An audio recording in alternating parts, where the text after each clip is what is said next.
তার একজন মেয়র হয়েছে অষ্টম পাস। তা আমাকে পরে মুর্শিদে একজন বললো যে ইন্টার পাস যদি প্রধানমন্ত্রী হয় তাহলে অষ্টম পাস মেয়র হতে সমস্যা কোথায়? বুঝছেন সিলসিলাটা, বুঝছেন? এই যে হলো আমাদের অবস্থা। এখন শুনি এমপিরও আবার মেয়রে দাঁড়াইতে চায়, এমপিও হয়েছে, মেয়রও আবার দাঁড়াইতে চায়, মন্ত্রীও হয়েছে, মানে সব একসাথে খাইতে চায় একদম। ভরে না যখন পেট ভরে না এগুলাকে, হ্যাঁ এগুলার আমরা খাওয়াইতে খাওয়াইতে একটা সময় পেট ফাইটা যাবে এগুলো। যেটা ইলেকশন, এটা তো ইলেকশন হয় না, সিলেকশন হয়েছে।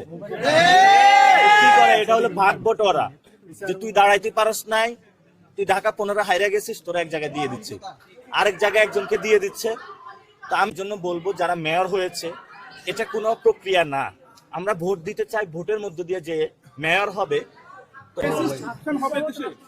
আমাদের কোন দলের বিরুদ্ধে না, আমরা কোন ব্যক্তির বিরুদ্ধে না। আমাদের যে সাংবিধানিক যে কাঠামোটা দেখেন, আজকে খালেদা জিয়ার একটা বক্তব্য ভাইরাল হয়েছে, উনি বলেছে যে আওয়ামী লীগের যে সংবিধানটা এটা হলো ছিঁড়ে ফেলে দেবো আমরা, এটা বলেছেন, জনতার সংবিধান বানানো হবে।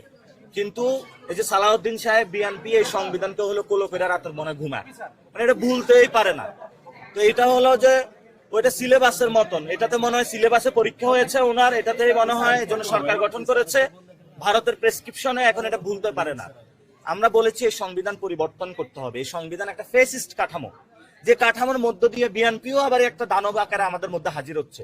ফলত বিএনপির ভাইদেরকে বলবো যে দানবাগ যদি ভালো থাকতে চান সংবিধানের পরিবর্তন আনয়ন করুন, তাহলে আমরা একটি নতুন বাংলাদেশ গড়তে